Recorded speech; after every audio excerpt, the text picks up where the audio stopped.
Welcome to American Education FM, everybody. I'm Dr. Sean Brooks. Okay, everybody, we are back, ready to rock and roll here. Lots of stuff to get to. I have a bunch of current event related things that I want to describe, plenty of stories to tell as well. Lots of education things happening right now, too. Same thing with the bioweapons, and lots of stories to tell regarding that also. Here's where I want to start. I found this rather odd. And well, I would say typical, I suppose, oddly typical, that the movie The Sound of Freedom has received a lot of views, of course, and a lot of reaction, and people recording people's reactions, and people recording their own reactions to the movie. Uh, the other day, some family members and myself went to see it, and I suggested it just as something to do. And I got to tell you that it didn't surprise me, of course, what's in the movie. None of it is really overwhelming. Yes, it is what it is, but it's not the first movie to come out about child trafficking.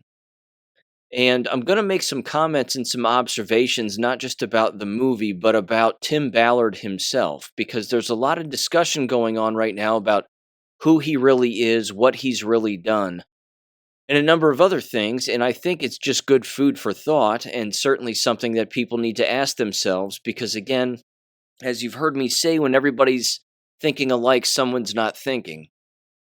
And, I fully understand that there are criticisms of the movie from the left because they don't want people to think that child trafficking is a real thing when clearly it is. And at the exact same time, there's this massive push on the right for everybody to go see the movie, which means what's really going on in the middle? Something else is happening here, I think, that's interesting and certainly worth bringing up. And one of the individuals who brought some of this to my attention is Josiah Richwine, and he sent me a couple of Twitter threads regarding Tim Ballard and the Sound of Freedom movie, and ironically enough, it was on the exact same day when I went and saw the film. But um, the point that I want to make is this: Tim Ballard was a CIA agent for a very long time, and he was a CIA agent during Bush and Obama, and then overtook or undertook this particular operation during the Trump years. Now, with all of that said, it begs the question, and this was one of the questions in one of these Twitter threads regarding Tim Ballard. And again, I don't know who put this Twitter thread together, but they were asking some interesting questions, and they basically said, "Why is Tim Ballard still alive? Given all of the individuals that have been associated with child trafficking who have been killed, and then those who have been protected by the Clintons, why is it that Tim Ballard has been given a free pass, so to speak?" Because if you recall, there's this woman by the name of Laura Silsby, if I'm not messing her name up too badly, but she was the individual who was imprisoned by the Haitian government, for being caught trafficking children for the Clintons. And then the Clintons got her out of jail, and then presto changeo, just like that, she ended up becoming the head of the Amber Alert system in the United States.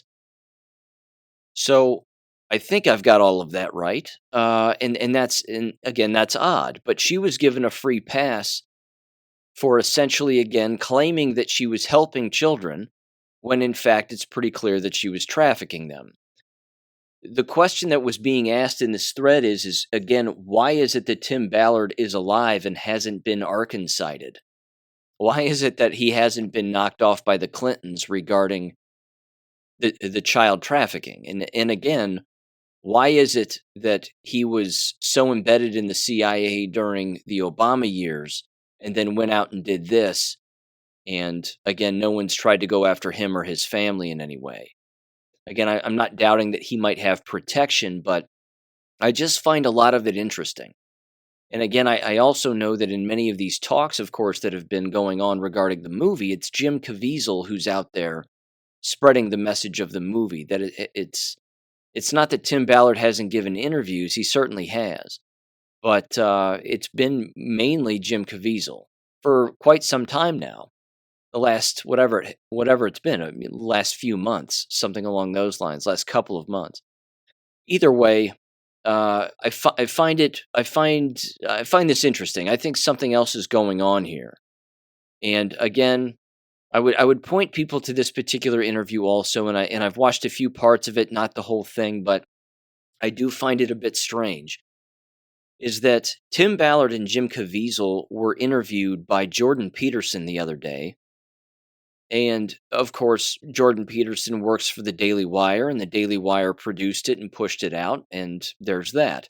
Within the first 7 to 8 minutes of the discussion, it's Peterson asking and discussing, I should say, questions with Tim Ballard about some criticisms coming his way about this, that, and the other. And he actually asks him about his thoughts regarding QAnon. And he, of course, Jordan Peterson says QAnon, and then he says, well, I don't even know what that is. So he's lying because he has to live under a rock to not know what that is.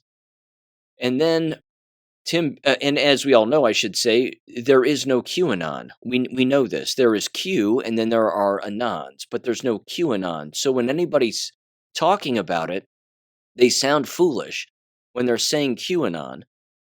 And what Tim Ballard says is rather, I would say, suspicious.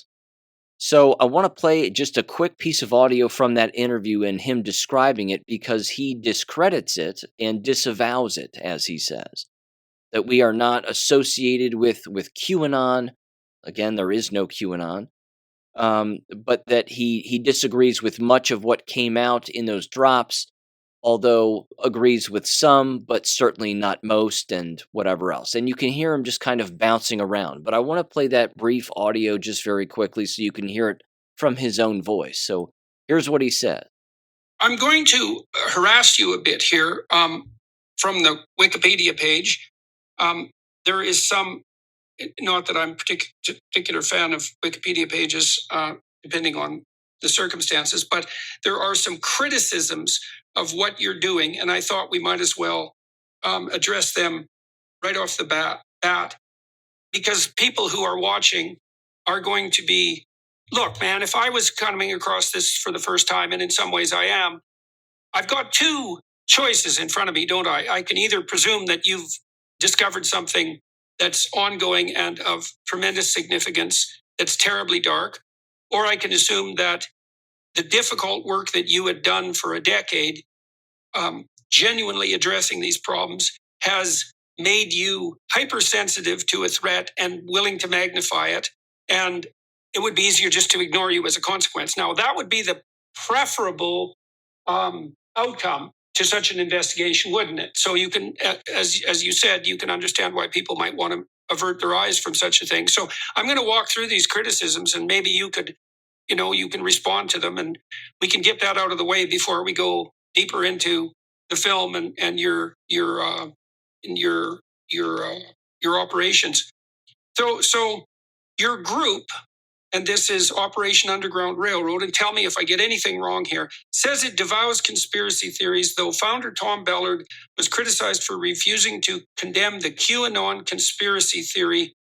I have no idea what the hell that means. Do you know what that's referring to? Yeah, absolutely. We that's a lie on Wikipedia. We have absolutely in our FAQs for years have condemned the majority of what we see with conspiracy theories. So they like to attribute me to the QAnon movement. There may be some truths in there, but there's so many falsehoods on top of that. So our FAQs refute that immediately because it discredits the movement. In fact, I would go so far as to consider that maybe certain people who don't want this known are responsible for some of the conspiracy theories in order to discredit the movement. And they go too far. They go too far in their assessment of things. But yeah, we absolutely have disavowed what is generally coming out of QAnon. Yeah, well, it says, it's very vague on Wikipedia. It says to condemn the QAnon conspiracy theory. Well, I know perfectly well that there are more than one conspiracy theories, let's say, on QAnon, so I'm not even exactly sure what it's referring to. What is there a particular conspiracy theory that you were criticized for refusing to condemn. Do you have any more specific details about that? I mean, I'm not sure what exactly they're talking about. They might be referring to the fact that there's something called adrenochrome, where they take they're taking children's blood and devouring it and so forth. And I've explained my experience with that, and I just did in West Africa and other places. We've seen this in several parts of the continent of Africa, and it's very real. It's very real. This witch doctory. They take these children. They take their organs. They take their blood. They drink it. They take the genitalia of children and hang it over the rooftop of their businesses, thinking that the dark gods will bless them. These are real things. And so I might say something like that, and then they connect it to something that a QAnon person says about, a celebrity who must be doing this too, but there's no evidence to back that, and they make a false connection there. And so that's the only example I can think of. I have a lot of questions with this. Again, I understand this might not be a popular take. I don't, I don't know the man. I don't know him. I don't know everything that he's done. I haven't walked side by side with him to see everything that he's done throughout the course of his life. I just know that there's a lot going on here. There's something else going on here. I fully understand, again, that they had trouble apparently getting the movie produced, and this other movie studio based out of Utah, Angel Studios as it's called, is now pushing out a number of different movies, and they're promoting themselves. And again, Jim Caviezel's doing the exact same thing. I just don't understand why it's so hard for people to discuss Q and then separate those posts from anonymous individuals who ask questions and do investigations on their own. And then when somebody's asked about it, they get nervous, or they start to sort of sling mud and basically say, well, it's just a bunch of people making false accusations about celebrities with absolutely no proof and whatever else. I mean, there's plenty of proof. So again, if you don't know anything about it, then don't speak about it. But if you know something about it, then speak the entire truth about what you know about it. I don't understand the hesitation and the covering your backside kind of thing to try to make it sound like you're more credible than maybe you actually are. I want to focus in on this too, and it's the constant use of the word stories. At the end of the movie, when the credits are rolling, in the lower right-hand screen, it says special message in 2 minutes. Then you see the clock running down, and then it's Jim Caviezel. And again, he's an actor, and he's acting. And again, I'm not saying that it wasn't an educational movie. It certainly was. But Jim Caviezel throws the word stories around a lot. In particular, in that message, we have to get these stories out there. We have to tell people about these stories. And he's very dramatic when he's saying all of this. I would simply say, ladies and gentlemen, Sound of Freedom is not the first movie that's been made about child trafficking and child slavery. There are endless movies about this. Endless movies. I'm going to ruin one for you. It's an exquisite movie. I highly recommend it. You're familiar with the main character. It's Rambo 5. It's the 5th Rambo movie. That's a good movie. Yes, it's heartbreaking, and it's about child trafficking, and his niece gets kidnapped, and meets up with a friend in whatever it is, Tijuana or someplace, and then before you know it, she's being drugged by a friend of a friend, and they go to a dance party and whatever else, and she gets drugged, and then she's thrown into sex trafficking, and she's being drugged and being raped and assaulted and the whole thing. Then John Rambo shows up, finds her, starts to drive her back, and she ends up dying of a drug overdose and the impact that the drugs have had and all the needles that have been put in her body. And by the end of the movie, the kingpin, who has been moving these girls around, makes the deadly error of going to John Rambo's farm, and ultimately John Rambo cuts his still beating heart out of his chest and shows it to him before he dies. I mean, it's a great Rambo movie because Rambo movies are great. But that was about child trafficking. And that movie was years and years and years ago. So there are numerous movies about it. I just find the hype with Sound of Freedom to be a script in itself to some extent. It took us 5 years to make this movie. No one wanted to see it. No studio would play it, and this other studio finally took it up, and it tells the story of Tim Ballard and XYZ. Again, I hope that what Tim Ballard did was real. I hope that he really did these things. And there's plenty of evidence to clearly point to the fact that he did. I've also read some criticisms about him that have basically said that regarding these children, in particular in this one operation which is highlighted in the movie, that most of those children now are unaccounted for. That all but maybe 3 of those 20 some odd children are unaccounted for, and there might be even more missing that he once rescued, but that the majority of what he did was take down some of these child traffickers, but there's no telling where the kids are now. That the most that they did again was give those kids the ability to swim in a swimming pool and then have some soda, and then they were turned over to the authorities, and then nobody knows where they went. And again, I that was one of the constant criticisms with Tim Ballard in this operation is they had no place to put these children. They had no place to take them. I just don't know. I really don't know what to think about all of this. I think it's odd. I think it's interesting at the same time. Yes, it's a positive message. I have no doubt that it would wake people up. I find this part interesting also. And it's early on, Donald Trump's children were tweeting about this, or posting on Truth Social about how everybody needs to see Sound of Freedom. But nothing was coming from Donald Trump regarding this until very recently, when he put out a truth post that said Dr. Ben Carson said that I should go see this, or that I should put this out on my Truth account. And I trust Ben Carson, and he's a good man, so here you go, enjoy. And he put out a posting of the trailer to the movie. That's the first mention of it that's been made by Donald Trump at all. Again, this operation was shut down in 2020 when Trump was still in office, from what I know. Again, I don't know what's going on here with all of this hype. And with all of this, all of this movie hype and this Angel Studio stuff, but I would just say be careful. If I was to put out a message about all of this, I would say again, understand that yes, there are psychological operations taking place on multiple sides for multiple reasons, and we need to be careful. Tim Ballard is a very rich man.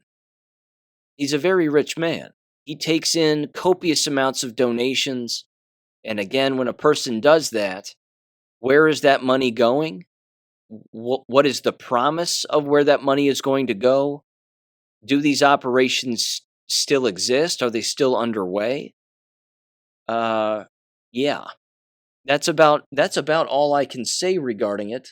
I really don't know what else to say regarding Tim Ballard and Jim Caviezel's very dramatic messages on a constant basis regarding the movie and 1,000 other things. I find it interesting. I'll summarize it that way before I keep rambling. But that's about it. Yeah, it's an intense movie. It's a sad movie. There's an alleged happy ending at the end, but it's like Missing in Action meets, I don't know, some kind of other rescue movie that we've all seen a million times. But yes, it certainly shines a light on child trafficking and how this occurs all over the world, not just in the United States, but everywhere. And there's some great statistics at the end of the movie regarding child trafficking and how these children don't just disappear, they are sold, and this happens. And I really wish this. I wish that this happened on more of a grand scale among these particular individuals who claim that they've been shut out of Hollywood or whatever. Why aren't they calling out Hollywood as being the traffickers themselves? Why aren't they calling out politicians as quote unquote allegedly, and they can say allegedly all they'd like, allegedly being the traffickers themselves? This is important because those are the customers, the Tom Hankses of the world. You can't have someone like Sarah Ruth Ashcroft go on Twitter and tell people that her parents sold her to Tom Hanks and sold her to other people when she was very, very young, something like 13 years old, if not younger than that. You can't have these people out there saying that kind of stuff and have it not be legit because nothing is happening to them. No one's coming after them. And one of those reasons is simply because if an accusation like that were to be countered by a Tom Hanks, for example, in a court of law, I bet Sarah Ruth Ashcroft would have a whole lot of evidence against Tom Hanks. But Tom Hanks doesn't speak of this, and most people don't speak of this. So, I don't know. I found the Sound of Freedom movie to be what it was. I was not surprised by any of it. If you're not surprised by child trafficking, I'd say skip it. Feel free and skip the movie. It is what it is. I think Angel Studios as a group is an interesting one. They ran a couple of trailers for a couple other movies. Again, some of it was rather wholesome, and then some of it was male bashing. They ran a particular trailer, again out of Angel Studios, from this Angel Studios production company, about a Italian female, whatever you would call it, a nun or something along those lines. But either way, there's a line at the end of the trailer where she's being stopped by the actor John Lithgow, and he says something like, "Gee, I didn't think you would be as successful as we thought you'd be," and she turns and says something like, "Well, I'm not a man. Well, I'm not you, and I'm not a man." And it's like, okay, we get it. We get it. You're a woman. You did something good, allegedly. Good for you. But I just found I found the message to be a bit strange.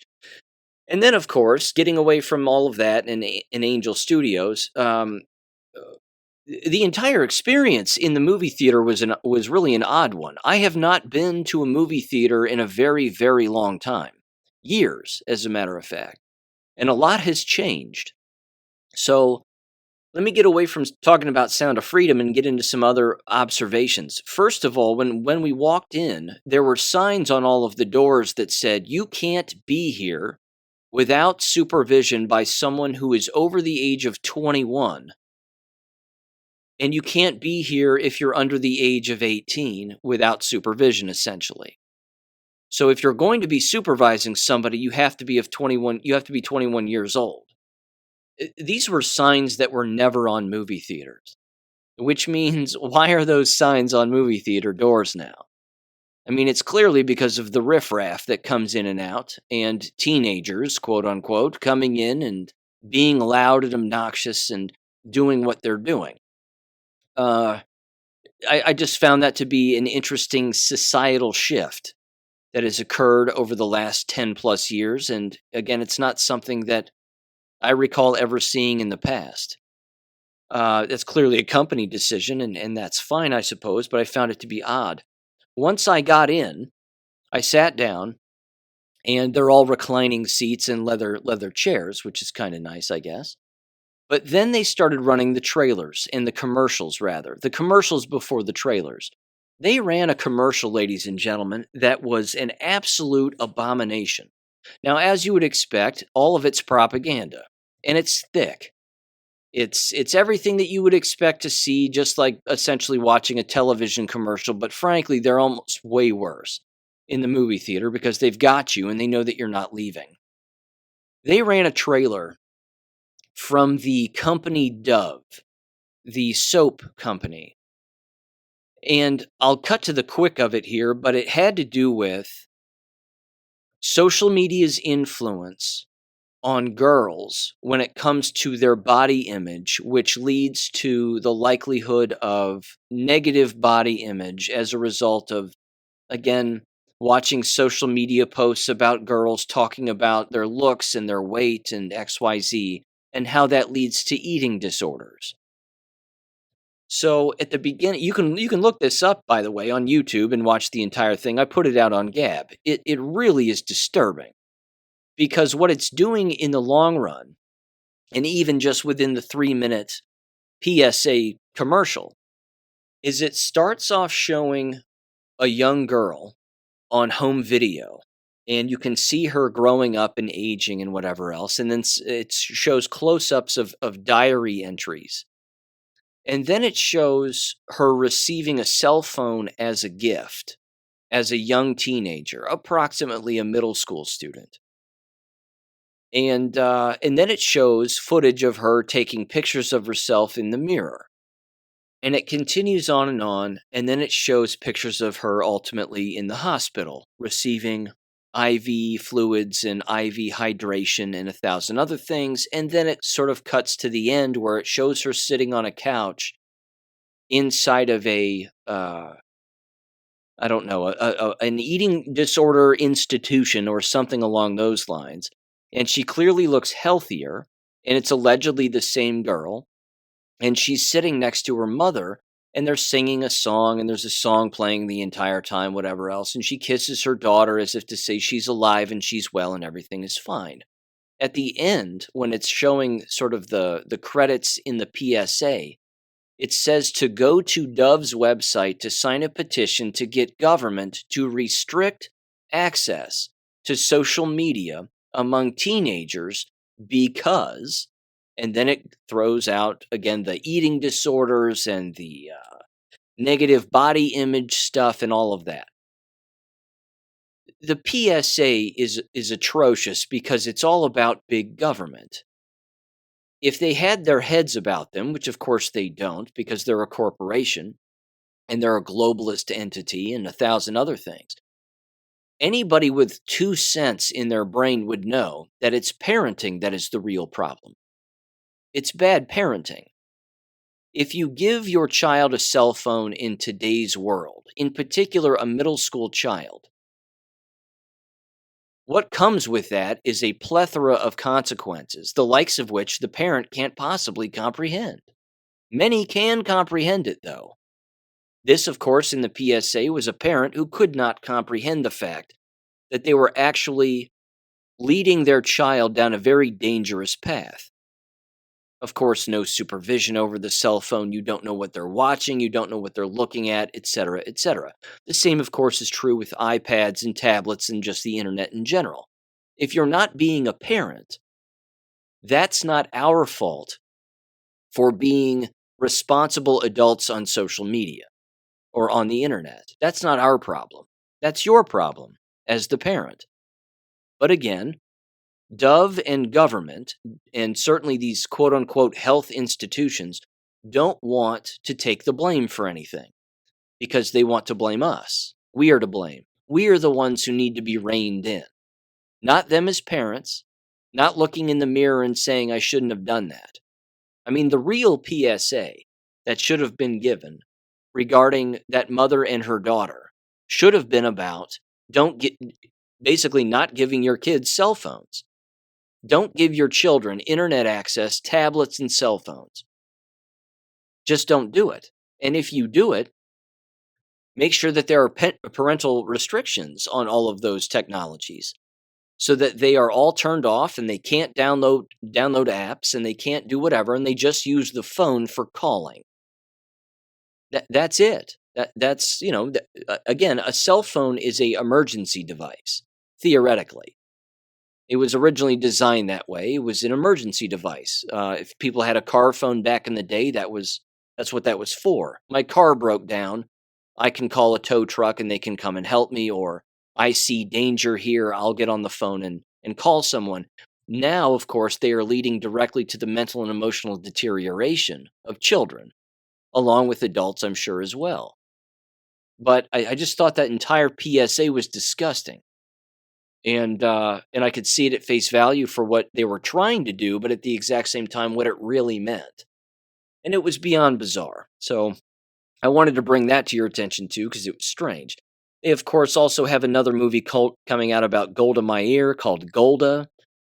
Golda Meir was a butcher, of course, and that, of course, I'm sure isn't going to be shared in the movie, but it was a lot of Jewish propaganda as well, and it was all throughout not just that movie trailer, but a lot of the other PSAs and commercials that were going on, of course, and yeah, it was disgusting. So I don't see myself going back to a movie theater anytime soon. Again, it was Sound of Freedom was a decent movie, and certainly worth the watch, and an important message. And again, if that movie Sound of Freedom wakes people up, then great. All the more for it.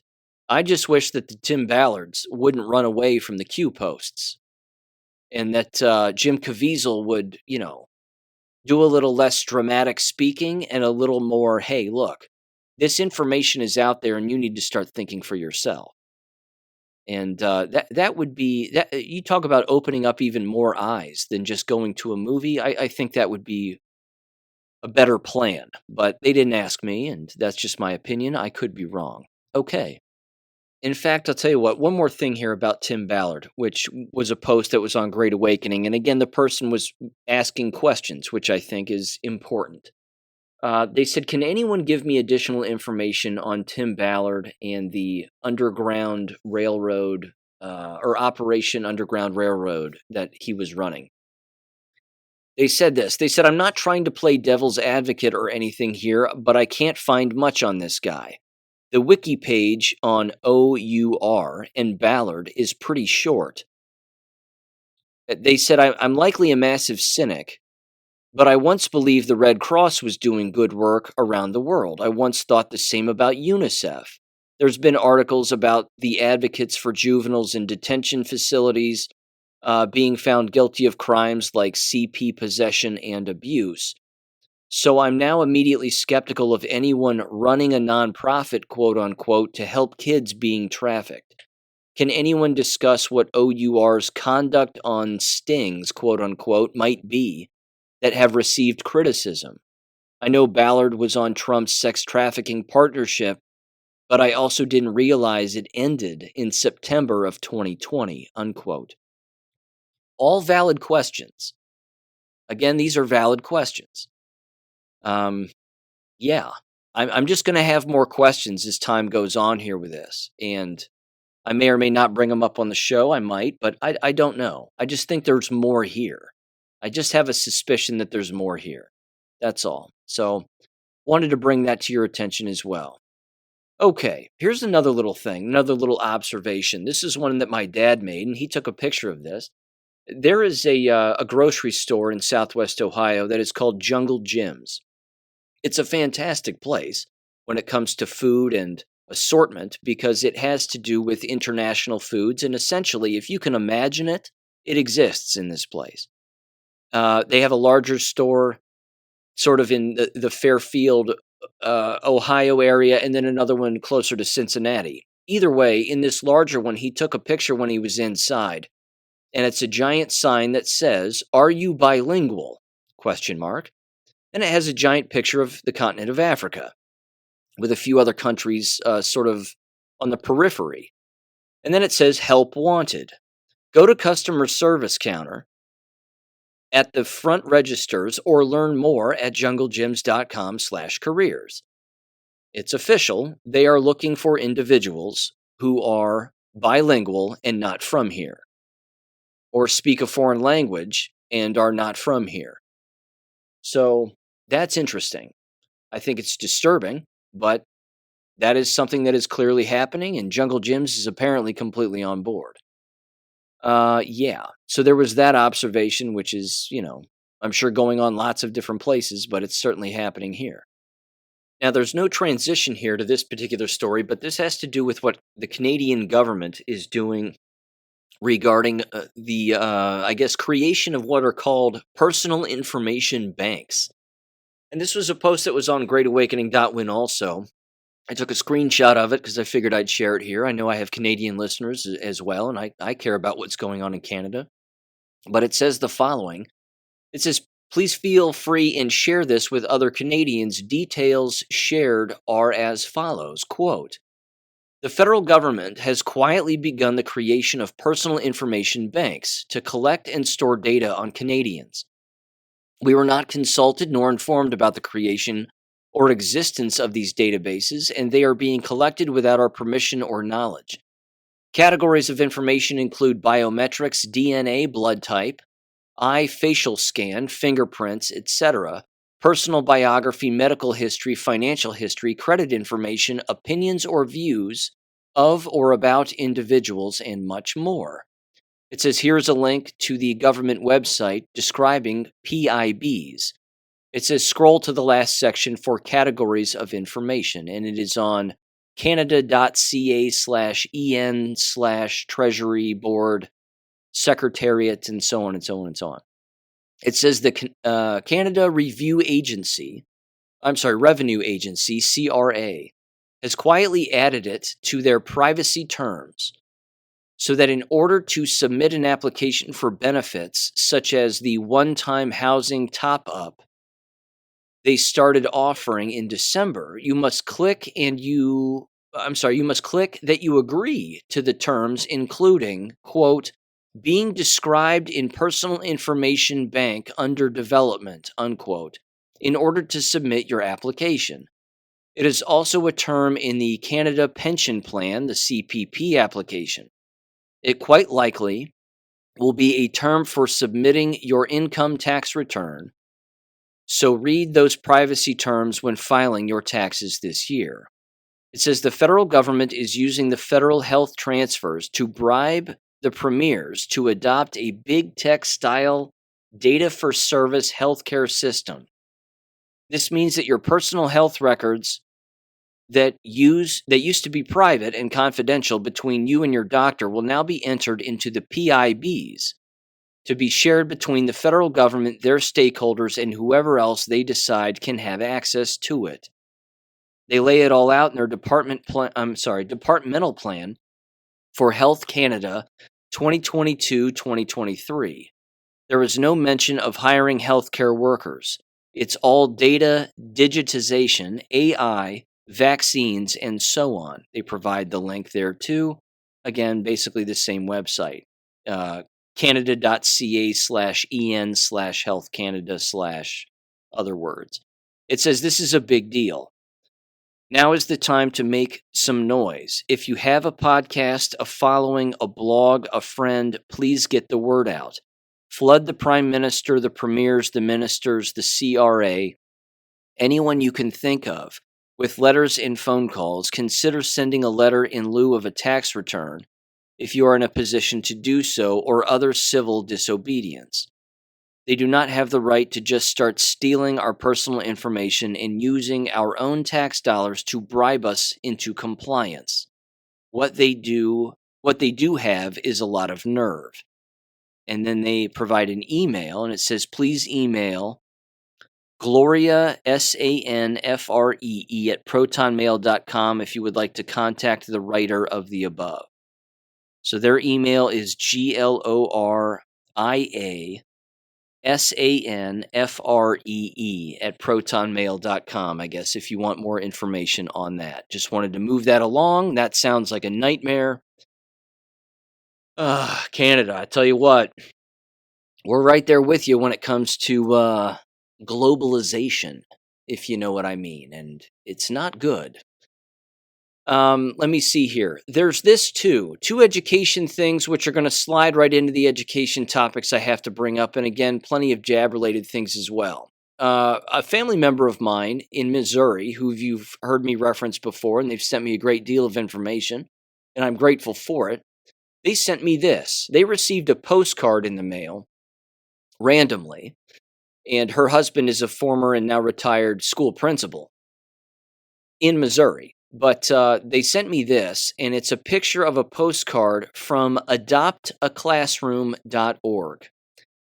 And on the front it says, thank you from adoptaclassroom.org. And then it says their 25th anniversary, if I'm reading that right. Yeah, 25th anniversary. And it has pictures of children and whatever else. The rainbow colors and all the sort of typical things you would expect to see. On the inside of the card, however, it has their names. Now, this entire message that I'm going to read is one of those messages that you would get, again, from these fraudulent organizations, or it's certainly a real organization, but it's fraudulent in clearly what they're doing for people or what they say they're doing, as they're always soliciting money, basically, from unsuspecting people. But it looks like it's been handwritten, but it's not really handwritten. It's just printed on, and then they simply have these individuals' names and clearly their address, and then they print all of that information on here, and then they do whatever they do in an effort to bait individuals into calling them and contacting them, and to basically essentially donate money, whether they'd like to or not. But the inside of the card said the following. It said hello, and then it said both of their names, both of their first names. It said, I wanted to take a moment at the end of the school year to give you my heartfelt appreciation for your donation to teachers. It says, your gift is a direct investment in our children's future. It means the world to teachers like me to have your support through an organization like adoptaclassroom.org. Being a teacher isn't always easy, but people like you make the difference. Thank you for standing with me and my colleagues. Sincerely yours, Felicia Henderson, Teacher Advisory Board Member, 2023 Racial Equity in Schools Fund Grant recipient. And that's it. What's interesting is my family members haven't given any money to this organization ever. They both said that they hadn't given any money to them whatsoever, and yet they received something like this in the mail. Again, my take on this is pretty straightforward. If you need any more evidence that the education business is corrupt, this is your evidence. This is just more of it. It's a solicitation for money in a bait and switch tactic in order to get you to call them or look them up and say, I received this from all of you and I've never given you a dime.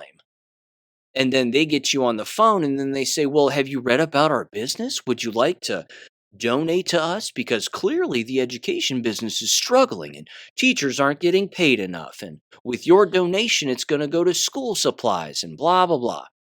You have some of the most corrupt and satanic politicians wrapped up in this adoptaclassroom.org organization, which comes out of Minneapolis, Minnesota.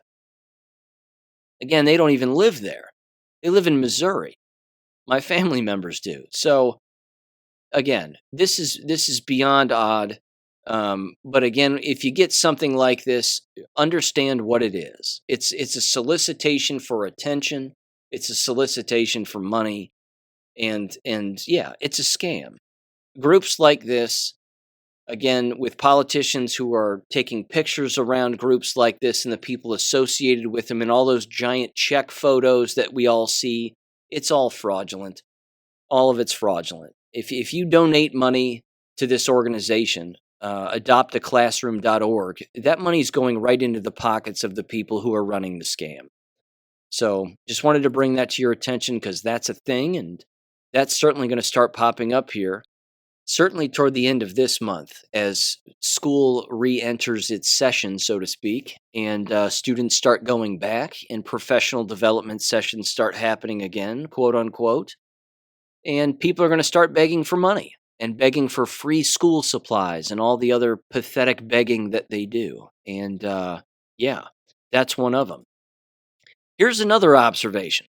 This is in the town where I live, again, University Town, Miami University. This was a picture that my dad took at a bookstore that has existed in this town for a very long time. And they sell books, both, again, to students for their university classes, and the university professors, of course, contact the bookstore and make sure that the books or packets or information for the class are available through this store. There are a few of these, a couple of bookstores anyway, on campus, but this one is the Dubois bookstore. People pronounce it Du Bois, but that, of course, is incorrect. It's pronounced Dubois. Either way, there's a sign on the door, and my dad took a picture of it, and here's what it says. It says, "Where are the books?" Below that, it says, after 85 years of selling textbooks, the Dubois family has made the difficult decision to stop selling textbooks. Frowny face emoji. It says, why? It says, quote, selling textbooks to students in an off-campus brick-and-mortar location has always been a challenging business model. Those challenges steadily increased over the past several years, to the point that it became no longer financially viable to continue. It then says, here are a few of the more noteworthy factors that hastened our departure from selling textbooks. And they list 3 reasons. We, of course, know that there are endless reasons as to why this is the case. I'll hit on a few of those in just a minute, but the sign says this. It says digital course materials is one of the reasons. It says the recent shift to remote learning as a result of COVID rapidly accelerated both student and instructional acceptance of digital course materials, which are often sold directly to students by publishers. The next one they say is online marketplaces. It says the number of students shopping online from companies such as Amazon made it increasingly difficult to anticipate sales and order accordingly. This often resulted in unsold inventory, which drove down the already thin profit margin on textbooks. And then the third reason they list is direct sales. Publishers are increasingly selling directly to students, bypassing college bookstores. All of that is valid, and all of that is 100% correct. There's no doubt about it. At the bottom, it says, what's next? It says, Dubois will now focus 100% of our energies on growing and enhancing our award-winning selection of Miami clothing and souvenirs. Look for new and exciting additions. We have a lot of new items on the way. And that's it. Getting rid of books via updated business models and updated educational avenues, so to speak, is not a new thing. This was an inevitability. You can get on Amazon and buy a used textbook through any online bookstore or second or third hand party for cents on the dollar. Almost everybody knows that now. And it's not just Amazon. You can get these just about anywhere. You can get on eBay and look for a used book. There are endless online bookstores that are not associated with Amazon whatsoever, and you can buy directly from them too. I remember, however, back in the day, and of course I went to school before Amazon was even a thing, but you had no choice to buy the textbook. Even if you owned the textbook already, you would run the risk of getting in an argument with a professor in the middle of class because the professor demanded that you would go to the bookstore to buy the book. Those arguments were frequent among students and professors. They would say, I already own this. And then they would say, I don't care. I need to scan the barcode in the classroom and see that you're holding the book that came from the bookstore, or else you're not going to be credited with anything from this class if you don't have the book that I assigned you at the time I assigned it. It was beyond absurd. It's communism, as a matter of fact, but if not downright Bolshevism. On top of that, it shifted. The entire thing then shifted from these arguments taking place about buying books to more of as a professor and as a classroom, we're now going to create packets and packets of information that have articles in them and other instructional things that we're going to use in our class. That way we don't have to use a textbook, but at the exact same time, we can still force the student to acquire this packet and buy the packet. Because you can't return the packet the way that you can return a book and get some of your money back. And again, of course, the books are all overpriced, as we know. I once spent $300 on a textbook, for God's sakes, and got $80 back in a return. And I didn't even open the book once. It's highway robbery. But it doesn't surprise me that this is happening. This is not the only bookstore where this is taking place. And it's interesting. It's a good thing. It's a bad thing. It's a double-edged sword. But it's just showing the direction that a lot of these professors are going in. And frankly, they're remaining in the packet avenue, that they get to fill their own classroom with a packet filled with indoctrination and brainwashing and propaganda, and then they force you to buy it. And then, of course, you can't even copy it from a fellow classmate. You actually have to buy it and then prove that you've bought it to the professor, and then you use it to start a fire when the whole class is over with because there's no sense in keeping it. So there you go. That's clearly something that's not just happening on this university campus. It is happening everywhere. I guarantee it. All right. That leads me to this, diving even more into education here. I set this story aside. This was put out on July 4th from insiderpaper.com, but I wanted to make brief mention of this because this wouldn't, at face value, someone would say, well, yay, this is a good thing. And they'd get excited and say, yes, technology like this doesn't belong in the classroom and whatever else. But I think this is far more nefarious than what people can expect.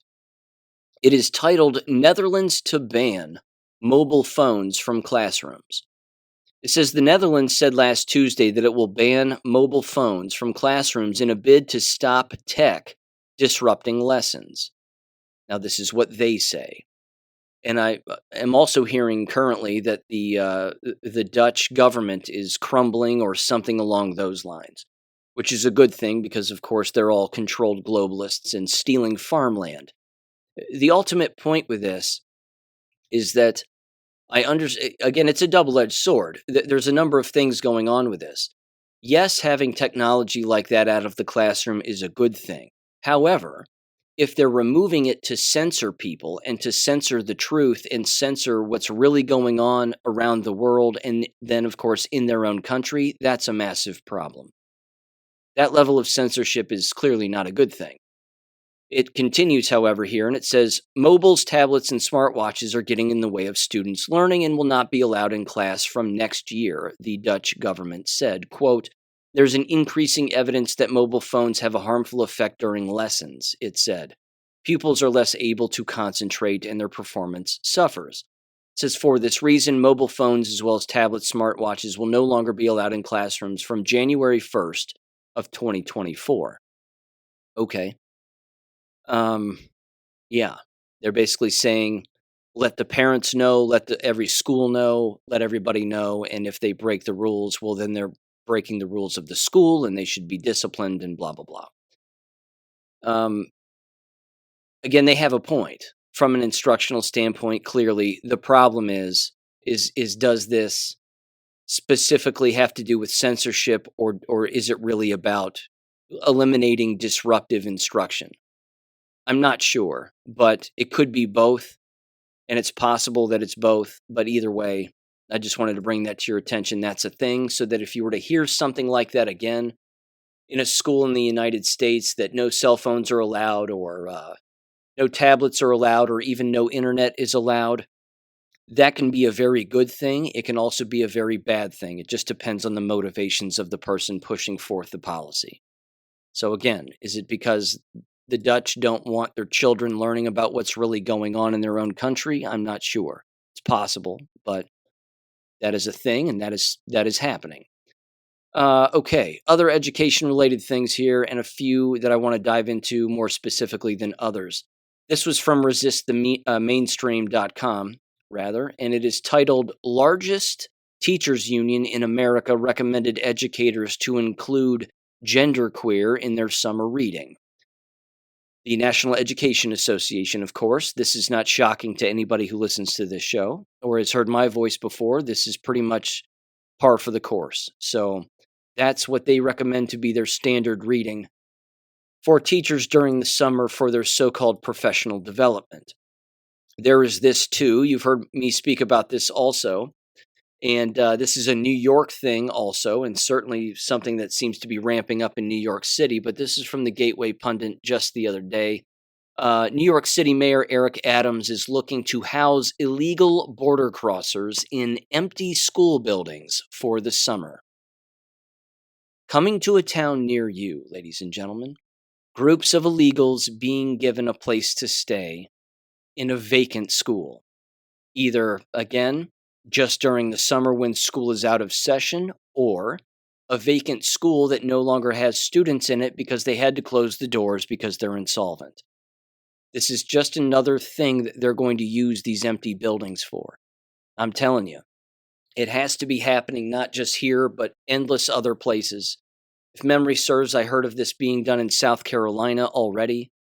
I know that there's a 20-unit apartment complex that is going up in our town where I live that the city council approved, and it's over $600 some odd thousand. And it's all for illegal aliens. That, again, they're illegal, so clearly they don't live here, but they're not even like Ohio residents. They just are coming in from foreign countries and they're just being put up in these places. This invasion is ongoing and it's not going away. Certainly not anytime soon. But these people need to be rounded up. I'm telling you what, we cannot continue to flood our country and vacant buildings, let alone school building, with illegal aliens. This is, it's getting out of control. There is this too, which I want to dive into briefly. Apparently, Ohio, the state where I live, has now just passed their school voucher program and their school choice legislation and is being signed into law. This is a good thing. This is from Fox News. It is titled, "The Dam is Breaking on School Choice as Battleground State Passes Voucher Program," says an advocate. It says Ohio joins a wave of states passing pro-school choice legislation. And here's just a couple of quotes with a couple of statistics here. It says Ohio is the 8th state to go all in on school choice in just 2 years. That's from Corey DeAngelis, a senior fellow at the American Federation for Children. The dam is breaking for the government school monopoly. It says the $86 billion budget that Governor Mike DeWine signed Tuesday included pro-school choice policies joining Arizona, West Virginia, Iowa, Utah, Arkansas, Florida, and Oklahoma, which passed similar legislation in the past 2 years. It says the following: Ohio's voucher expansion allows families earning up to 450% of the federal poverty line, which is $135,000 for a family of 4, to apply for scholarships. Previously, only families earning up to 250% of the poverty line were eligible. It says the scholarships provided increased by 12%. They increased by 12%. And it says the same increase public schools received, with up to about $6,200 for K through 8 students and $8,400 for high schoolers to use for private schools or for homeschooling. That's excellent. Again, who would turn this down? What child who reads and writes would turn this down? What family would turn this down? You're going to receive that money back for your child's education to put toward anything you want. The part of this, however, that I'm skeptical about and don't like, because as you know, I'm an abolitionist. I don't like government. I don't like any of this. I don't like these strings attached policies either. If you're going to have school choice, then there should be no taxes.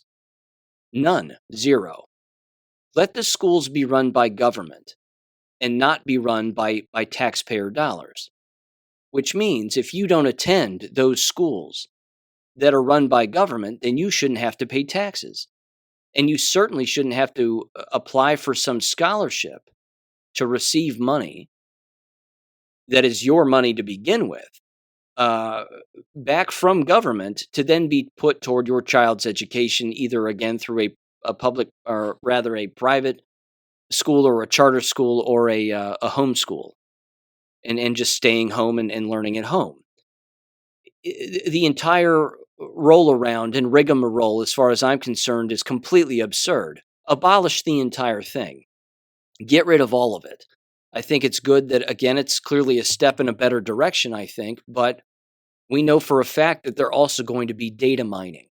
They're going to be keeping track of the number of people who are homeschooling. They're going to be adjusting their budgets based on the number of people, of course, that are going to be homeschooling and taking full advantage of this entire new law. But even with that said, I would still say go for it. Take full advantage of it. Pull your children out, make these public schools completely insolvent and bankrupt and close their doors, and take that government money and spend it on yourself because it's your money to begin with anyway. It's just government stealing from you and then giving it back to you in another way. But use it for your own children any way that you see fit. And yeah, so that's good news. Something to keep an eye on in the future as to how they manipulate the statistics one way or another, or certainly if the statistics come out and they are accurate or close to accurate, that would be better because it will be telling and it will show that far more people are leaving the public school system than what they can possibly imagine because of the number of people applying for those scholarships and to receive that kind of money. So there you go. There's a victory. There was this article too, shifting gears slightly, but kind of even back to the Sound of Freedom stuff, and this shouldn't surprise anybody. But this is from swissinfo.ch, Switzerland's a Switzerland publication. It says child abuse continues to rise in Switzerland. That's the headline. Now, that's not a new thing, and Switzerland, of course, is a major hub for child trafficking. This, again, not a new thing. They, of course, blame basically neglect in the home. They blame a number of things regarding the school system, and they blame a number of other things. What they don't seem to blame, of course, is the fact that Switzerland is the home of all of these satanic and globalist organizations that exist on Earth. The Bilderberg Group meets there. It's the home of the WEF. It's the home of the WHO. Let's see, if memory serves, Switzerland is the founding home of Freemasonry. So that should tell you just about all you need to know there. And child abuse increasing in Switzerland, again, should not shock people. They are talking here about, again, increases in physical abuse and psychological abuse being the most common reasons for hospitalization. And yeah, just wanted to bring that to your attention. But again, it's basically like saying it's hot in hell. Well, yeah, it's Switzerland, and they are nuts. They have gone off the deep end with their social control and psychological control, and it's having a negative impact on children because that's the intent. And it's an abomination, and yeah. Of course, you don't have to go to Switzerland in order to find such abominations. You can just stay right here with our own government. There is this. This is from AmericaFirstReport.com from last week. Wanted to bring this to your attention, too. It is titled, Forced Perversion. Biden HHS director threatens to cut Medicare payments to hospitals if they don't allow genital mutilation of children. And there you go. It says, for years, Democrats and Republicans have blamed one another for wanting to cut Medicare and Medicaid, and now it could finally happen. Like some direct orders straight out of a communist regime, Biden officials just released their plan to cut Medicare and Medicaid payments to hospitals and states if they do not universally allow for chemical castration and genital mutilation of children. This, of course, is Biden's HHS director, Javier Becerra. He said, quote, we have issued some guidelines that say that a provider who receives Medicare and Medicaid funding must be prepared to offer gender-affirming care, unquote. This is happening. This is not good. I'm not going to read through the entire article, but I think you understand what their method is and what is happening here and how it's not going away. They make their little inroads where they can, of course, and then if they don't get all the inroads they want, they simply threaten the individuals who are a part of the larger corporation or larger organization, and they simply start pulling the threads right out of these places as much as they can to make things tighter and harder for everybody, all in the name of destroying children. We have to keep that in mind because that's their plan, and that's what they always want to do. Okay. Speaking of destroying lives, no positive transition here. Jab-related things, and there's lots to get to. This is from Dr. William Makis. He also has a Substack, if memory serves, but he put out an article here just the other day titled, Healthcare Workers Are Dying Suddenly. Paramedics, chiropractors, nursing or physician assistants, dental assistants, care home workers, psychologists. And then he specifically highlights 14 deaths in just the last 3 months, of course, among these 14 people. A North Vancouver paramedic, remembered for his volunteer patrols to reverse overdoses. He has died. A couple of posts about him. Another California doctor has passed away also. A 29-year-old Robert Little died. He graduated from Florida College of Natural Health, and he's dead. And it just goes on and on and on. Again, these individuals' social media posts saying, "Yay, I'm vaccinated. I'm a healthcare worker. I did my duty," and all that virtue signaling that they do. And then all of a sudden, they're no longer alive. This is going to continue to take quite the toll on the healthcare profession. And as we've theorized before and discussed before here on this show, what are they going to do with all of the individuals who are coming up through the ranks to be nurses and be doctors? And then at the exact same time, what are they going to do with all of those who find their way into the profession and any of those individuals are forced to take the jabs? And then, of course, those individuals fall ill and die. Who are they going to replace them with?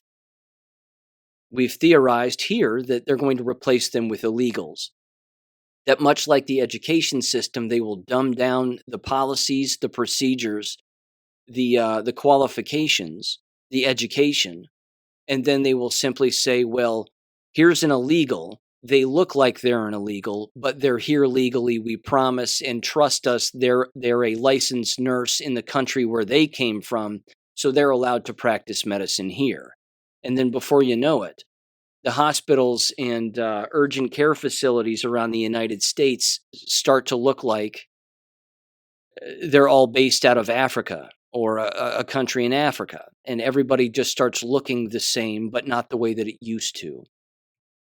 Again, this is already happening to some extent, but it's quite plausible that this will continue to be the case in the future because, again, you can't keep forcing these bioweapons on nursing students and medical students and expect them to survive. And then, of course, have it be a requirement to work in a hospital and have them survive. It's an inevitability that it's crumbling, and we're certainly living through it now and seeing that happen. So just wanted to bring that to your attention also.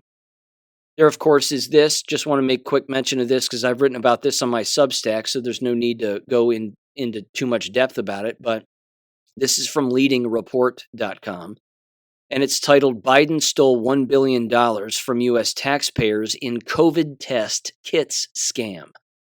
Again, not surprising. I've like I said, I've written about it on my Substack, The American Classroom. The tests are fraudulent. The companies know that the tests are fraudulent. They were working with schools, hospitals to receive money from them to provide these fraudulent tests. And then the brainwashed go to a Walgreens and buy these tests thinking that it tells them that they're sick when in fact they're not. They take it, they say, "Oh my gosh, it popped up positive, I have COVID." They tell their employer they have COVID. Their employer says, "Stay home for 7 days." I mean, that's still happening. People are still believing that lie. It's astounding. Absolutely astounding. That leads me to this too, which again is something that's been discussed before and is now making the rounds again, and suspiciously so, I think. But this is from the Daily Skeptic. Again, no pun there.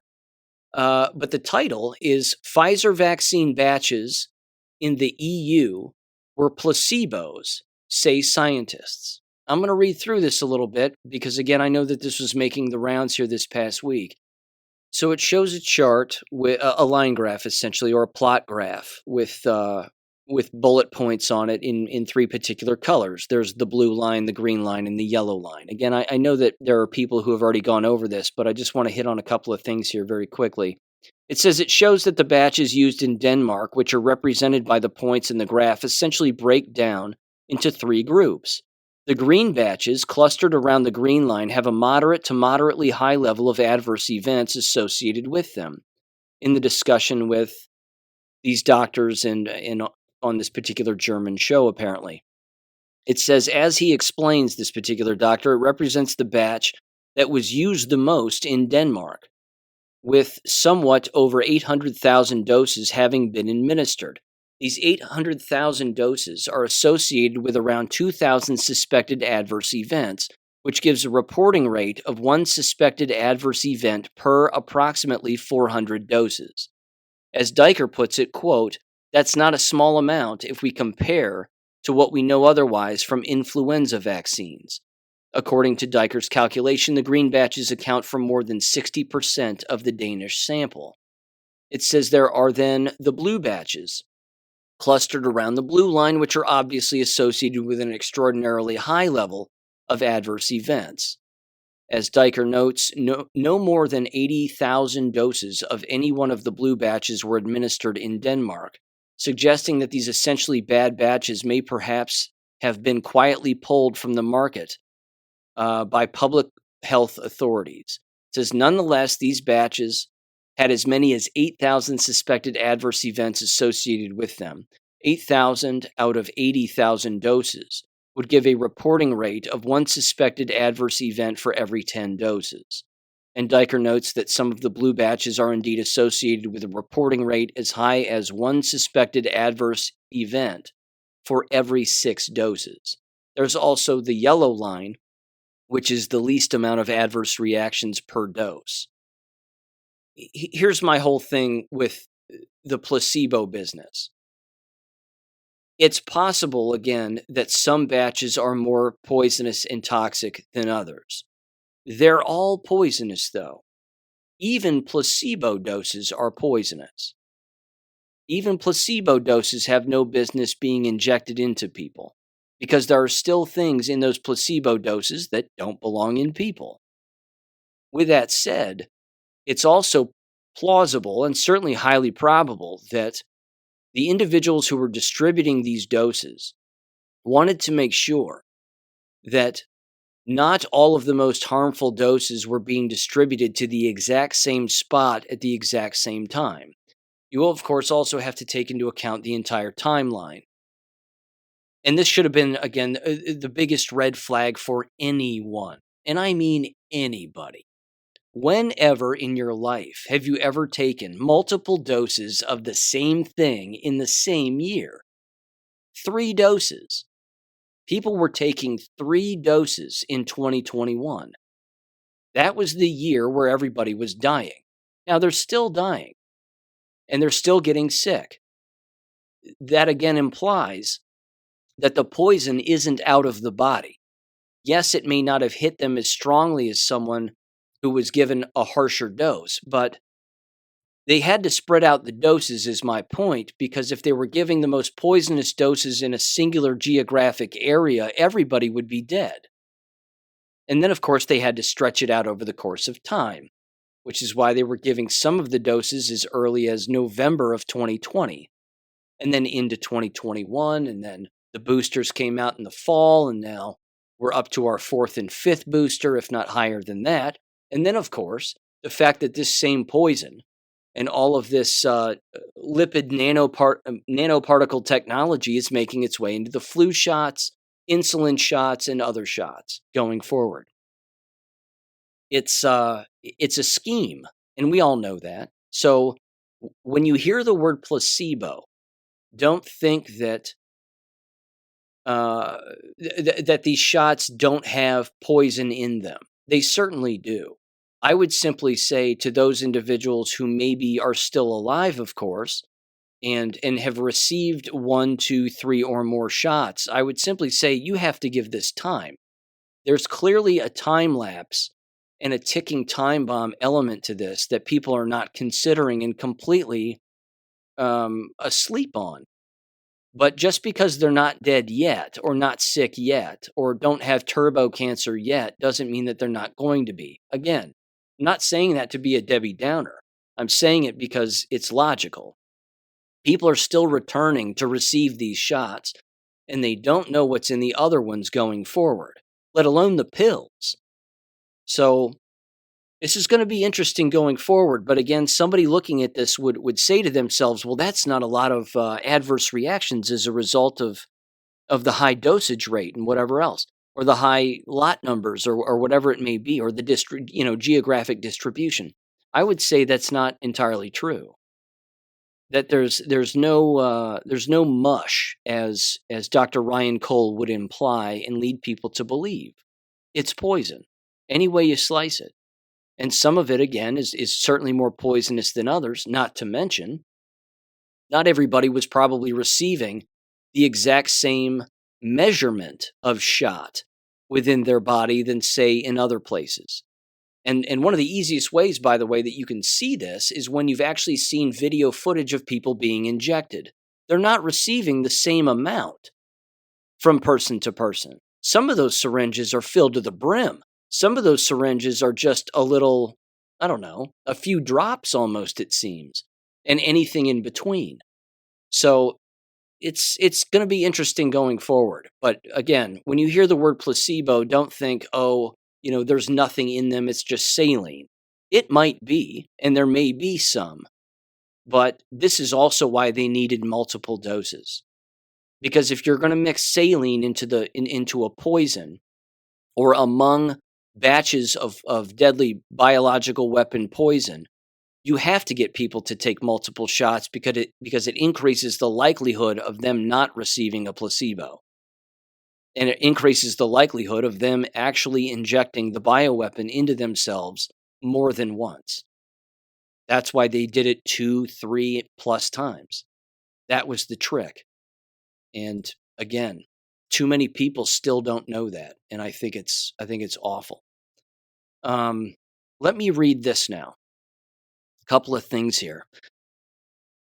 I've been talking with Kim Carter here this past week, and she's a nurse, as you know, and she's been on the show before, a major hospital in the Cincinnati area. And she hit me up and she said, hey, good news, your school board speech is still making the rounds. And she took a screenshot from Twitter where somebody was moving it around. And I said, great. If it keeps people from taking any more shots or it wakes them up to what's going on, then that's good, even though it's, 2 years old now. But whatever. If the message still holds, which it seems to be holding, then that's great. I started asking her then about what she's seeing. And she says the following here. She says, I'm seeing random ages coming in with random shit. Lots of quote-unquote unexpected cancers, brain aneurysms, necrotizing pancreatitis, LVADs, etc. And then I said, what are the youngest patients that you've seen who are jabbed? And she said 23 years of age. She says she has a 32-year-old female who came in with a broken leg after a fall. She went downhill quick, and she's now on a vent and has pulmonary hypertension. I said, jabbed, all of that, simply over a broken leg? And then I said, is she overweight? She said, yes, she is jabbed, and yes, she is overweight. No health issues prior to 2 years ago. And then I asked her, as I'm talking here, I asked her recently, I said, well, after that conversation, I said, what are you seeing with jabbed patients in their blood these days? And how are blood transfusions going? And are you still taking blood donations from jabbed people and giving jabbed blood to others? She then started to tell me that it's ironic that I brought up blood because her father, unfortunately, is passing away. He was diagnosed with pancreatic cancer apparently about 6 weeks ago. He's not jabbed, but needs a blood transfusion, which of course got the conversation going a little bit. And I sent her this. She also, by the way, said that her father is 78 years old, that the hospital gave him E. coli in his blood during a procedure and it broke him down really fast. I, of course, said that I would pray for him, as I hope everybody else does too. Again, he's unjabbed, and even the jabbed need our prayers here. But it led me to send her this, because this was making the rounds on Twitter too, from the National Citizens Inquiry in Canada, if memory serves. And I want to play this audio of this mother testifying regarding her experience with jabbed blood that was given to her son against her will and against her consent because he needed blood and he was unjabbed and wanted to receive clean blood, but the hospital said, we can't do that. And you can't, as a mother, donate, and you can't gather other blood from other people and give it to your child. Now, you may recall we heard about this in New Zealand, allegedly regarding a newborn baby. This happened with her son, and she will describe what happened, and you could probably take a guess. So give this a listen here in 3, 2, 1. I took my son into the IWK hospital September, and he had a swollen elbow. So I was getting it checked out, and they ended up doing his blood work. To make a long story short, his hemoglobin came back, and it was very low. It was extremely low, that to the point where he was going to need a blood transfusion. And I said, oh, no problem. I have no problem giving my blood for blood transfusion. Given all my research and studies that I have done with the blood supply and the vaccines and everything, I wanted to make sure that the blood that he was given was safe. So I ended up rallying up about 300 donors to give blood to my child because he was O positive, and myself was O positive. And I was denied by the Nova Scotia blood supply in Nova Scotia that this couldn't be done, and that I couldn't be a donor to my son as well. And it was all denied. And then I ended up having to give him donated blood from the blood bank. He died November the 21st. Do you have any evidence that it was because of tainted blood? Have you looked into that? No, my son was cremated, and there was an autopsy done, but they said that he died from underlying conditions, which possibly could have happened, but it's the way he died that kind of struck home for me. There was no evidence that he was going to die or that he was sick in any way. He got his blood transfusion. We got out of the hospital. It was around 3 weeks after. I think we were in the hospital for a good couple of weeks. Okay. And we were getting our blood done. We seen the pediatrician. Everything was good. On November the 21st at 5:24 p.m., he was sitting on my knee, and he just stopped blinking, and he passed away. Yeah. There was no indication that he was sick or he was going to pass away, and he didn't have any heart condition. And how old was he when this happened? He was 11 years old. Okay. So it happened 12 weeks after the blood transfusion. Okay. And I understand he died of cardiac arrest. And you tried to... That's what my doctor thinks he had passed away with. But the autopsy said that he passed away from underlying condition, okay, which possibly could have been because I didn't have anything tested or any means to test his blood after he had the blood to make sure that his blood was okay. Okay. And you had rallied some people that had the same blood type as he did, and I understand you have the same blood type as he? I have O positive. And the hospital either didn't want to or wasn't able to use any of your blood. Is that fair? Yeah, my parental rights would have been taken away if I hadn't chosen to go the route of the donated blood donation from the blood clinic. I tried to rally them, but there was no way that I could have used my blood or anybody else's blood. And my fear was that he would have gotten vaccinated blood and then he would have died from that. You made a comment your parental rights would be taken away. Can you add to that and just let us know how? Well, if I didn't agree to the blood transfusion, the pediatrician on at that point in time said that my parental rights would have been removed and I would have to leave the hospital, and Luke would have ended up getting the transfusion anyways. So I decided to stay and okay the transfusion under duress. So just make sure I got this right. The pediatrician said that if you didn't agree to a blood transfusion, that Yeah, there wasn't any option. I couldn't use my blood, nor could I use the donors or anybody else that would want to donate to my son. The only option I had was to use blood from the Nova Scotia Blood Bank. There was no talk. There was nothing. Either I did it this way, or they would have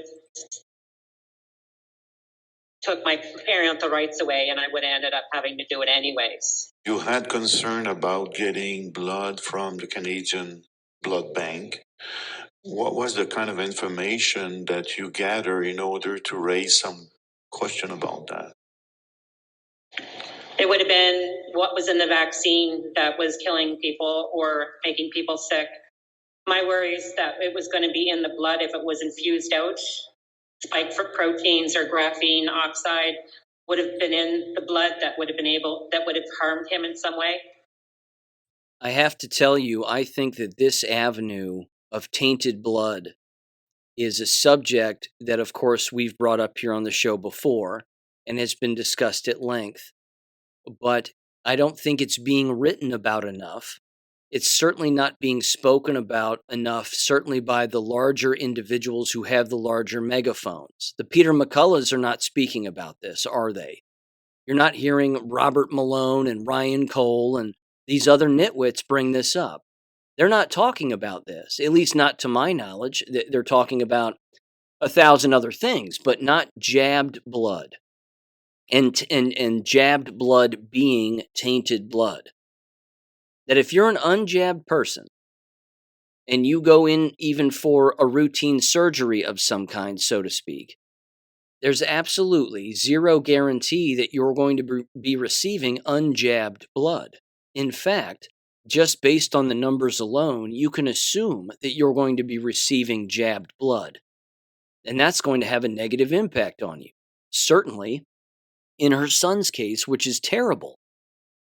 And then, of course, in her case, if she refused this blood transfusion, because she naively, again, bless her heart, but she naively trusted the hospital system, and they went in for a swollen elbow, for God's sakes, and then all of a sudden he needs a blood transfusion. I mean, that took a quick turn, didn't it? And then all of a sudden that turns into, well, what about tainted blood? And they went, well, you don't need to worry about it. Well, now her son is dead. And if she refused, they were going to take her son away from her anyway and do the procedure anyway. I mean, ladies and gentlemen, that's totalitarianism. End of story. Everybody brags about the Canadian medical system. Give me a break. They murdered her son. So, my point is this. The subject of jabbed blood going forward is absolutely immense. It's too important. This is one of those things, unfortunately, that is slipping through the radar here. And enough people with larger microphones than myself are not talking about enough. This is going to be catastrophic for endless amounts of people who, again, basic surgeries, a basic procedure, whatever it may be, and they need blood to be replenished within their body during or after the procedure. I'm telling you, you're probably going to be receiving jabbed blood, and we know what that's going to do to people. This has to be spoken about more. This is immensely important, and I'm not sure what else I can add right now other than if you are in a position where you are unjabbed, and even if you are jabbed and you're receiving somebody else's jabbed blood, that's not going to be good for you. But if you're unjabbed and you're facing a potential surgery of some kind, you may want to put that off for a while. You may not want to engage in that because, again, they're not testing the blood. You've even heard Kim Carter say that here on the show. They're not testing the blood. It's clotting as they're pulling it out of people. It's clotting in the bags within a matter of minutes, and it doesn't even look like blood. So these hospitals are murdering people to this day. It's not going to stop. They're going to keep doing it. But we just can't naively walk in and assume that the right things are going to take place here. We've got to stay away from any situation where we may need blood or donated blood. Because clearly, like in her case, this poor woman's case, they're not allowing you to provide your own children or your own family members with your same type of blood if you're unjabbed. You have to use hospital blood. This is a big problem. Big problem. I want to read this too. This is hot off the presses also. This is from zenodo.org. And it is a abstract here. The entire paper is here actually too, to be downloaded if one were interested. But it's another peer-reviewed article here regarding deaths after the vaccination, as they say. From July 6th, it is titled A Systemic Review of Autopsy Findings in Deaths After the COVID-19 Vaccination. There are numerous articles, including Roger Hodkinson out of Canada, and Peter McCullough is associated with this. So is Paul Alexander and some other individuals that you may recognize. Here's the abstract. It says, quote, from the background, the rapid development of widespread deployment of COVID-19 vaccines, combined with a high number of adverse event reports, have led to concerns over possible mechanisms of injury, including systemic lipid nanoparticle, LNP, and mRNA distribution, spike protein-associated tissue damage, thrombogenicity, immunosystem dysfunction, and carcinogenicity. There we go. I got it. The aim of this systematic review, is to investigate possible causal links between COVID-19 vaccine administration and death using autopsies and post-mortem analysis. Under the methods section, it says, quote, we searched for all published autopsy and necropsy reports relating to COVID-19 vaccination up until May 18th of 2023. We initially identified 678 studies and, after screening for our inclusion criteria, included 44 papers and contained 325 autopsy cases and one necropsy case. 3 physicians independently reviewed all deaths and determined whether COVID-19 vaccination was the direct cause or contributed significantly to death. Findings. Quote, the most implicated organ system in COVID-19 vaccination-associated death was the cardiovascular system, 53%, followed by a hematological system, the hematological system, 17%, the respiratory system, 8%, and multiple organ systems, 7%. It says 3 or more organ systems were affected in 21 cases. This is out of the 325 autopsies. It says the mean time from vaccination to death was 14.3 days. Most deaths occurred within a week from last vaccine administration. A total of 240 deaths, or 73.9%, were independently adjudicated as directly due to or significantly contributed to by COVID-19 vaccination. It then says interpretation. It says the consistency seen among cases in this review with known COVID-19 vaccine adverse events, their mechanisms and related excess death, coupled with autopsy confirmation and physician-led death adjudication, suggests there is a high likelihood of a causal link between COVID-19 vaccines and death in most cases. Further urgent investigation is required for the purpose of clarifying our findings, unquote. No kidding. And again, credit to these individuals. They've been on this for a long time. They've been warning people about this for a long time.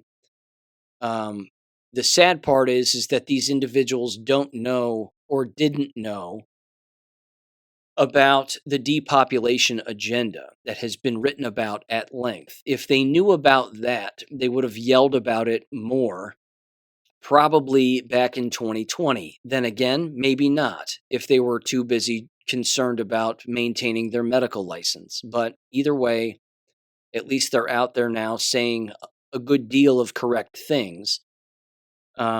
And unfortunately, again, they're discouraging people from having conversations and debates and learning about the lie of virology, like the Peter McCulloughs of the world. But either way, that's an important an important review of autopsies taking place, because again, as you even heard the mother say, a lot of these autopsies are either not taking place or they are fraudulent. And that's problematic for a number of reasons, as you might expect. It's corruption, and that's, again, putting it mildly. Okay, I want to end with this. This is an individual that I've brought up before on the show, and they, of course, have a channel on YouTube, which is rather well known, and they, of course, go by Physics Girl. I've brought this person up numerous times before. A lot of it, of course, has to do with the fact that she is probably triple jabbed, certainly dying. That's beyond evident if you watch any of her videos that she still produces, or that, well, she's not producing them, but her husband is taking footage of her sort of locked in her bed, looking as disabled as you would expect. And as they are taking these YouTube short videos and they're doing these health updates regarding her, there are endless things taking place, of course, in her bedroom that are absolutely outrageous. Number one, she's wearing an Apple iWatch. So, first of all, this will tell you how brainwashed they are. They have no idea that in itself, of course, is electromagnetic radiation. Nobody should be wearing those watches, let alone anything that's electromagnetic radiation. But she's ill, of course. She has AIDS, and she's dying from these shots. Multiple organ failure, clearly. She needs to lose the watch. Number two, she's wearing a mask in bed. So she is quite literally sleeping with a mask on. This is insane. She's receiving IV fluids, apparently. And I'm sure she's receiving other so-called treatment. She's wearing sunglasses. And she's receiving what's called a PICC line, which is, as the video says, used to help receive IV medications and fluids without having to consistently take it in and take it out. And she has a nurse who's in there wearing a mask and whatever else, and her husband's walking around wearing two masks because he's twice as stupid. And all of this is going on again, and they have absolutely no idea what's taking place. Not a clue. Again, she's going to die, and there's no way around that. You can't keep doing these brainwashing things and expect to survive. That's not the world we live in anymore. A person could have survived going to baseball games on a constant basis back in the day. But now, if you're distracting your time with that and you're not learning about what's really going on, you're not going to make it. So here's what I want to do. I put that post and that video on Gab earlier this past week, approximately a week ago, actually. And it got a bunch of upvotes, and it was moved around a lot, and it received 51 replies. There are lots of replies here, and I want to read through a great deal of them because, again, it'll tell you what people think about people like this and what's going on, and how some of them are sympathetic, but many of them are like, hey, look, you dance with the devil, you're going to get your toes stepped on. And that's clearly what's happening here. Of course, these people don't even know that they're dancing with the devil. But here's the most up-liked comment. It says the following. It says, person in my neighborhood in their 70s, but healthy. First shot, developed bad cough. Second shot, was hospitalized 3 weeks. Told they have Lyme disease, lupus, or West Nile.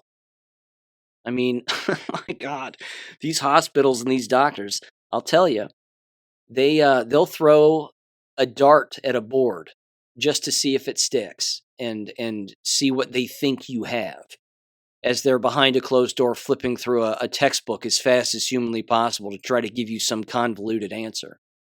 Anyway, they continued and they said, then they were told that they have incurable leukemia. They tried chemotherapy to slow the progression. They had a port installed in their chest, eventually elected not to receive chemo and died about a year after the second shot. Another person on my street lost the ability to speak after the first shot, still can't speak, but had second shot and booster with no additional issues. You know my response to that. This is the same person, by the way. Same poster. But my response to that second comment is, give it time. Just give it a little more time, unfortunately. And then they continued and they said, young man that cuts my grass. His dad knows a man whose wife dropped over dead the night she was vaccinated. And this young man has 2 teenage female cousins in different homes that developed seizures after being vaccinated. Safe and effective, not in my non-medical opinion, unquote. It's incredible. Absolutely incredible. Another individual said the stupidity is laughable at this point. Both her and her pansy husband wouldn't know what to do if they ever started to connect the dots. They'd run their Prius off a cliff. That's probably accurate. Yeah, if they found out what they've actually done, they probably would take their own life. But people already have, by the way. They've already done that because they know what they've done and they've realized what they've done. Another person said, we just don't care anymore about these COVID idiots. How many more years till they all die off? Another person said, I really like Physics Girl and watch a lot of her videos, but as smart as she is, she's been badly brainwashed by academia, lacking the wherewithal to figure it out. Very sad, and corrupt are taking some very good people for their lack of ability to see the obvious genocide. Another person said, one word, Second Theologians 2:11 and 12. Another person said, so sad, truth can't penetrate their pride. That's true. Another person said, let's call it mask suicide, they said. Another person said, quote, nothing stops her curiosity, unquote, except as respects WTF actually made her sick. And the award for virtue signaling until the last breath goes to this almost dead chick, they said, unquote. Another person said, quote, it's similar to watching a junkie kill themselves, unquote. Another person said, looks like a pathetic attention whore, another person said there. Another person said the following, quote, needs an Oscar for being so gullible. Gotta love the towels as curtains. At some point, rebreathing all that CO2 should give her a great headache, adding to her misery. Expect a movie after she dies if she dies, unquote. Another person said, I have no sympathy for people this ignorant.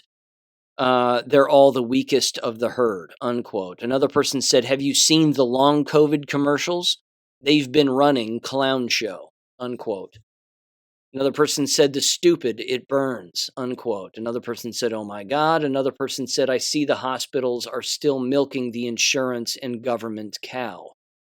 Another person said, one of my coworkers just recovered from COVID, said he's never been sicker in his life, had 3 jabs, unquote.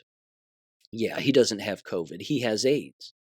Another person said, convincing people to defend something they know is made to depopulate Earth might have that beat, unquote. Another person said, may she die suddenly. You know, I mean, you can see where this is going. The next one says, it's the Darwin Awards. Goodbye, stupid people. You know, this is what's happening. This is just happening. This is what's going on. There is sympathy.